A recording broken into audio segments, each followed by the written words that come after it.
Bienvenidos, esto es A Tu Salud.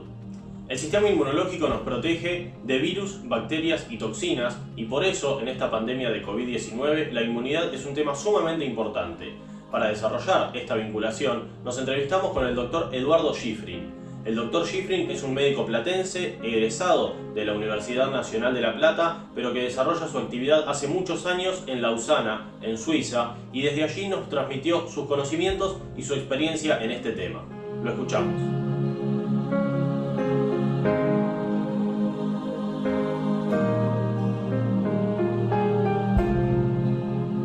Este programa tiene dos aspectos. Uno, siempre nuestros invitados son del mejor nivel. Y dos, siempre son amigos. Hoy, esos dos aspectos tienen su máxima expresión.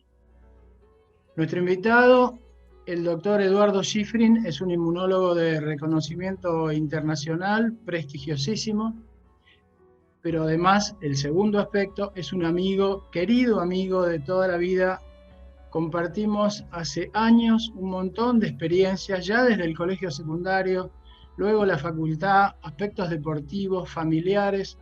Así que me llena de orgullo y satisfacción personal que Eduardo nos reciba hoy desde su casa, que nos reciba virtualmente desde Lausanne, en Suiza, donde él está instalado hace muchos años. Así que Eduardo, muy bienvenido a nuestro programa. Muchas gracias, Aníbal. Un placer verte a vos y poder charlar con vos de algún tema de interés. Así que soy todo tuyo, Aníbal. Bueno, gracias, Eduardo, nuevamente. Bueno, les decía que Eduardo es inmunólogo y como viene ocurriendo desde comienzos de este año, siempre hemos tocado distintos aspectos del COVID en las diferentes ramas de la medicina y de qué forma esta pandemia está afectando el desarrollo el ejercicio de nuestra profesión.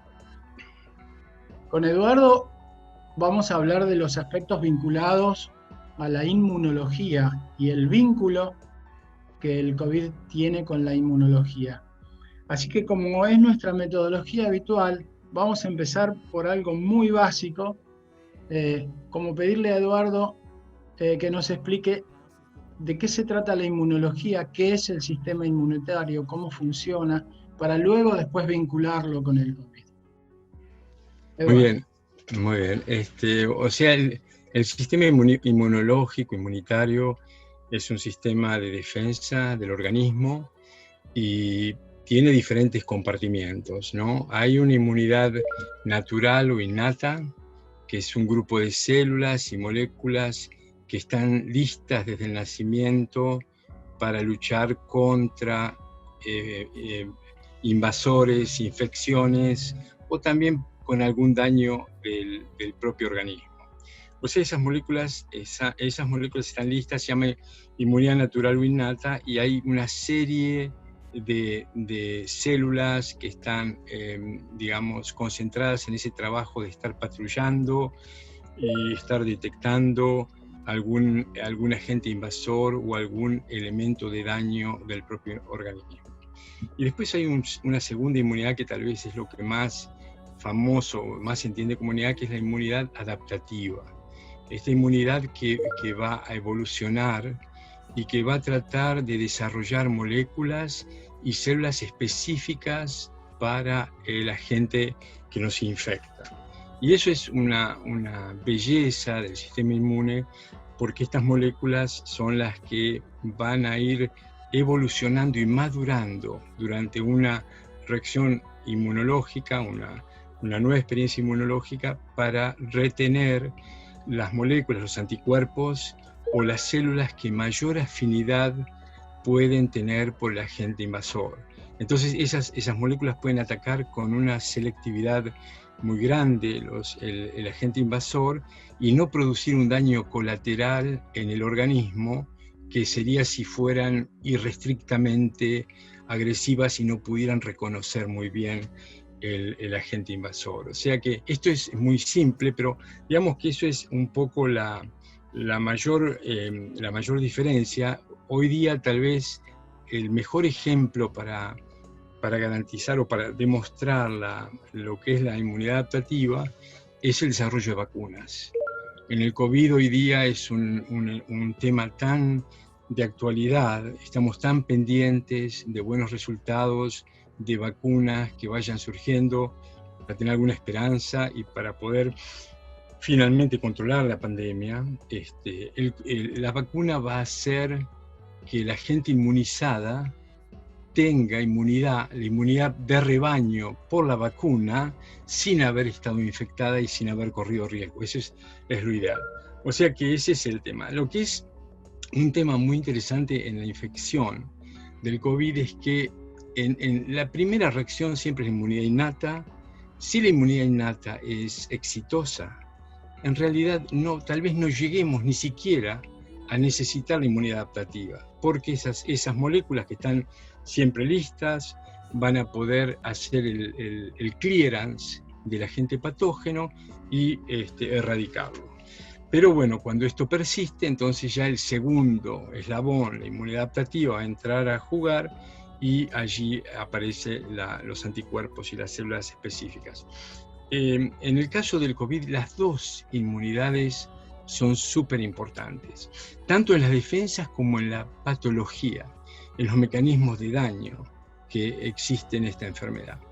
Porque la enfermedad viral produce una reacción inflamatoria que puede ser muy injuriosa, muy dañina para el huésped.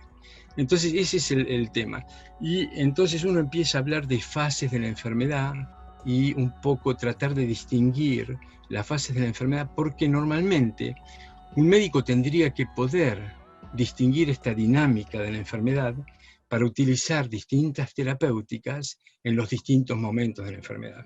Hay un momento que tal vez el punto fundamental sea atacar el virus, usar antivirales, y hay un momento que tal vez haya que trabajar más sobre una reacción inflamatoria patológica que podría ser muy peligrosa para el huésped.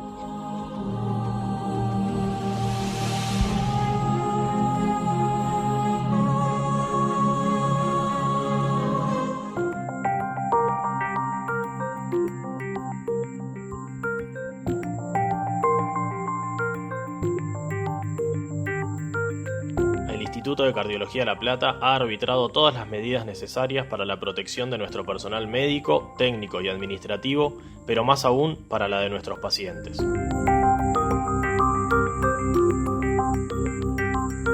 En esta situación de pandemia de COVID-19, los pacientes con patologías cardiovasculares, hipertensión arterial o enfermedades metabólicas crónicas, como la diabetes, son considerados de mayor riesgo.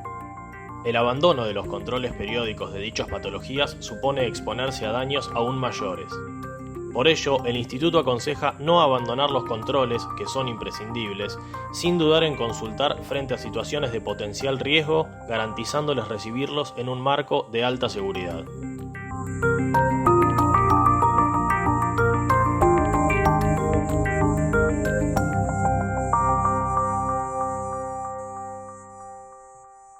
Le damos una vez más la bienvenida al Hospital Español.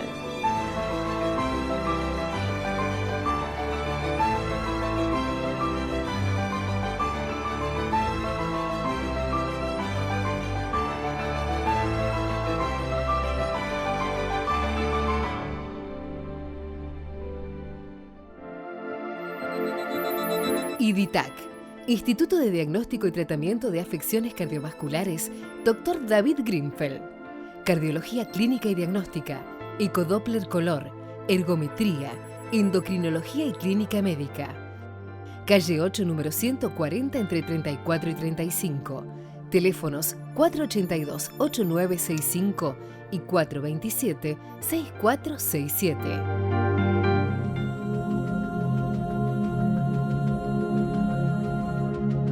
Hablaremos en este segundo bloque sobre la famosa tormenta de citocinas. ¿Podríamos decir que hay una respuesta inflamatoria exagerada? Que se desencadena una cosa Y en esto quiero que nos expliques así, de lo más simple, la expresión que escuchamos permanentemente, pero quiero que la expliques y que la definas, de qué se trata la tormenta de citoquinas, qué es lo que hace, qué son las citoquinas y por qué ocurre eso. Muy bien. Si es que sabemos. No, se va sabiendo. Esto es un aprendizaje permanente, ¿no? El COVID nos ha dado una oportunidad de aprendizaje increíble. Hay una actividad mundial que está en pleno auge, y en realidad aprendemos mucho. Y a veces en este aprendizaje escuchamos cosas contradictorias, porque lo que se aprendió un día luego se da cuenta que no es cierto, pero es esta dinámica, ¿no? Bueno, yo quisiera pensar en, digamos, si uno pudiese hacer el curso clínico del COVID, ¿no? Si me permitís, Aníbal. Por supuesto. La enfermedad comienza como una gripe fuerte, con fiebre, dolor de cabeza, tos, mucha astenia, una gran fatiga, y eso dura más o menos una semana. Y entonces el 80% de los pacientes después de esa semana empiezan a mejorar. Afortunadamente empiezan a mejorar. Y hay otro grupo de pacientes, el 20%, que empiezan a empeorar. Bueno, en este caso, la neumopatía, el desarrollo de una neumopatía es un elemento muy importante, y en paralelo con esa neumopatía hay una inflamación de todo el cuerpo, decimos inflamación sistémica. Una inflamación sistémica que en general coincide con la neumopatía grave. Esa neumopatía que ustedes habrán escuchado, ahora está muy en boga, el vidrio esmerilado, bilateral, el déficit de oxígeno. El déficit de oxígeno es un elemento para monitorear la enfermedad de forma muy importante. Y en ese déficit de oxígeno se va a ver, primero, bueno, hay algunos pacientes que no necesitan soporte respiratorio. Hay algunos pacientes que requieren un soporte respiratorio externo, y hay algunos pacientes muy graves que requieren los ventiladores o estos soportes ventilatorios invasivos. Y en este subgrupo, en este grupo final, es bastante frecuente encontrar esta inflamación sistémica que lo llamamos tormenta de citoquinas. Y las tormentas de citoquinas en realidad estamos también aprendiéndolas, ¿no? Porque tal vez no haya una sola tormenta de citoquina. Y eso es un tema muy importante porque, por ejemplo, se pensó que la tormenta de citoquinas estaba sobre todo ligada a una gran secreción de un mediador. Como vos decís, los mediadores son moléculas que señalizan, que mandan una señal de una célula a la otra para activarla, para desactivarla. Estas citoquinas proinflamatorias lo que hacen es activar, producir proliferación celular o activación para que sean más agresivas en este contexto. Y se pensó que la interleuquina 6 era una interleuquina que era la principal responsable de esta tormenta de citoquinas. Y se vio que se hizo un tratamiento, muchos estudios importantísimos, el estudio Recovery, que organizó la Organización Mundial de la Salud, y trató de inhibir la interleuquina 6. Ahí el laboratorio Roche que hizo un estudio muy grande y fracasó en la evaluación primaria y en la secundaria de eficacia. O sea que finalmente lo que uno pensó simplísticamente, que inhibiendo las citoquinas, o una citoquina en particular, podía disminuir esa tormenta de citoquinas y ese efecto negativo para todo el cuerpo que va a dañar muchos órganos, lleva a la falla orgánica, a la falla multiorgánica y a la muerte, no resultó tan fácil.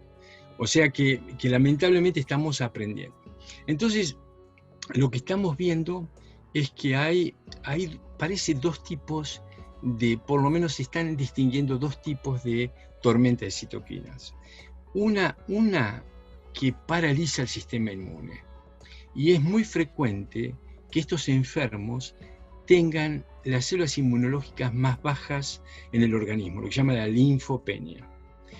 O sea que los linfocitos T y los linfocitos B, que son los linfocitos que hacen los anticuerpos, los linfocitos B van a madurar en células plasmáticas y al ser los anticuerpos están disminuidos en el organismo y por consiguiente no pueden contribuir a una reacción de anticuerpos eficaz para poder luchar contra el virus.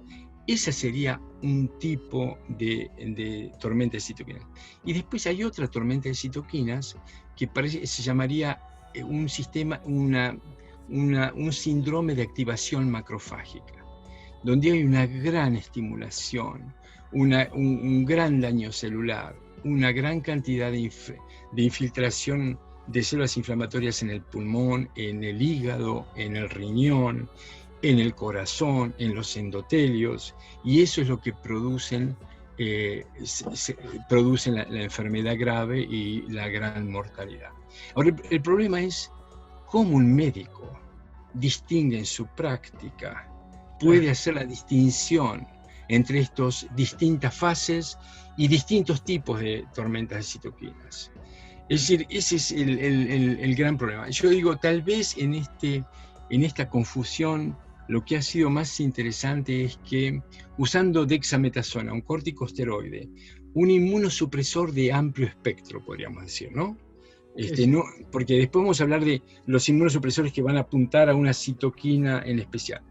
Esta citoquina, un inmunosupresor de amplio espectro, tal vez la dexametasona fue la única que hasta ahora mostró una eficacia para disminuir la mortalidad en los enfermos muy graves, de esos que evolucionan a la segunda fase y son los más graves.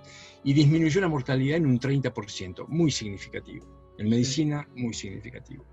Ahora, cuando esos mismos corticoides se dan en enfermos menos graves, ya el efecto es menos claro o incluso dudoso de su beneficio.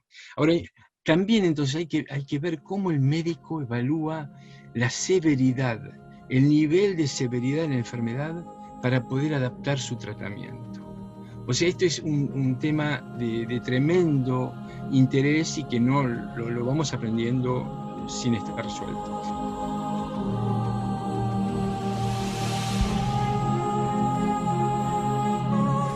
Diagnóstico prenatal. Un espacio exclusivo pensado para vos y tu bebé.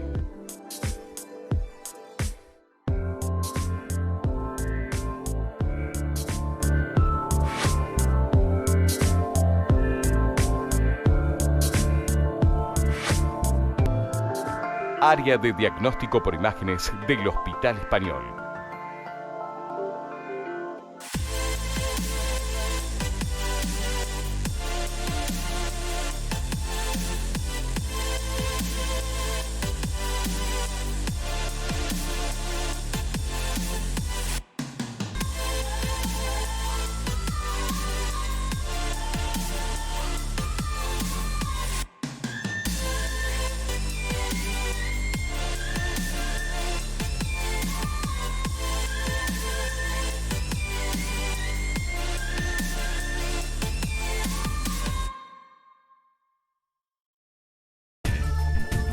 IDITAC ha incorporado al servicio de hemodinamia del Hospital Español aparatología de última generación, transformándolo en uno de los institutos más modernos del país en esta especialidad.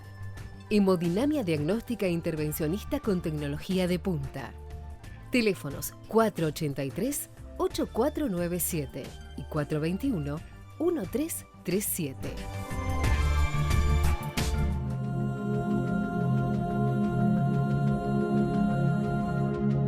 Pero bueno, estamos aprendiendo día a día, ¿no? Y yo pienso que los corticoides han sido un paso interesante, una medicación muy barata. Fíjense, todas las medicinas que llaman los biológicos, los agentes biológicos que se producen recombinantes son súper caros, y con una medicina muy barata, accesible a todo el mundo, que hay cantidades, se pudo disminuir la mortalidad de los pacientes más severos. Eso ha sido un gran paso. Ahora, por ejemplo, uno daría corticoides al principio de la enfermedad, cuando uno necesita luchar contra el virus? Porque ese es el gran tema. Claro. Normalmente uno podría pensar que al principio de la enfermedad, si uno pudiera elegir el escenario ideal, ¿no?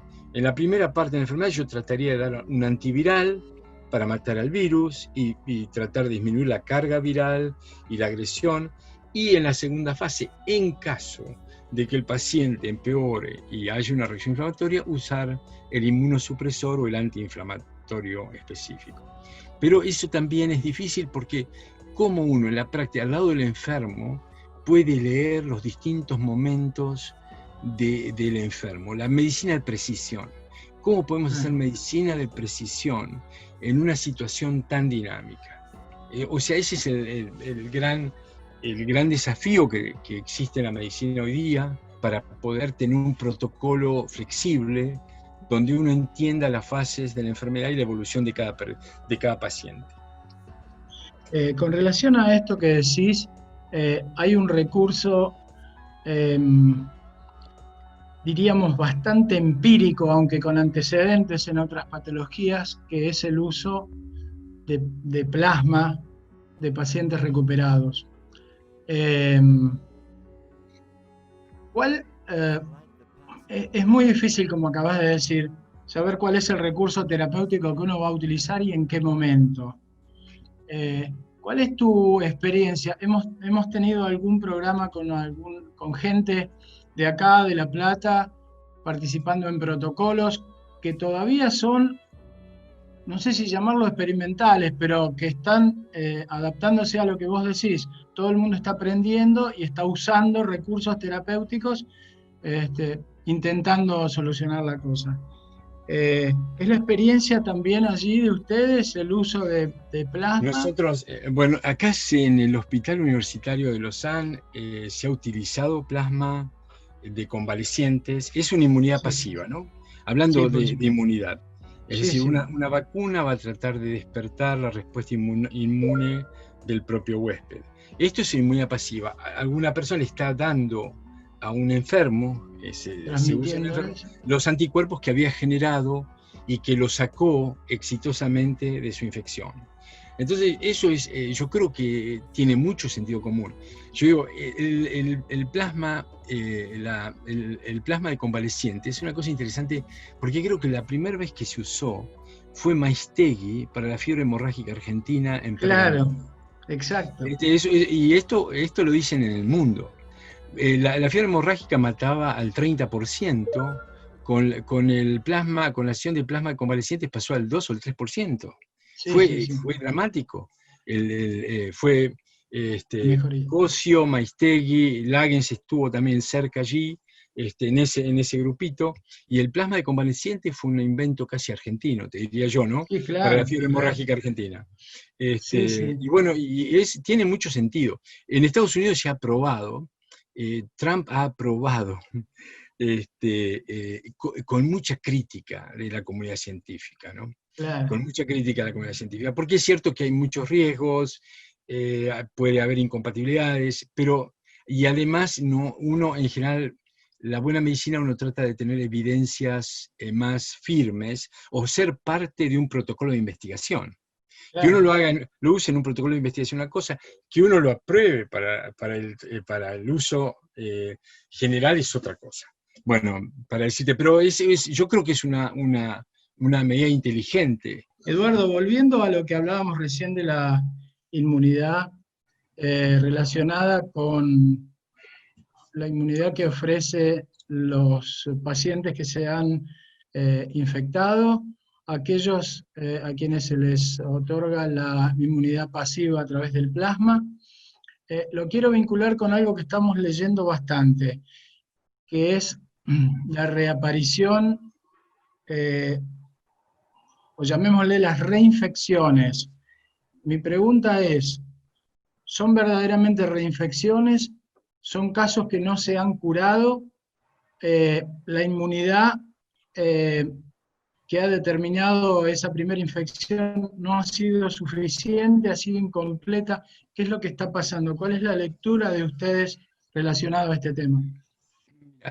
Es una preocupación permanente esto, ¿no? Hay 2 casos de reinfección documentada.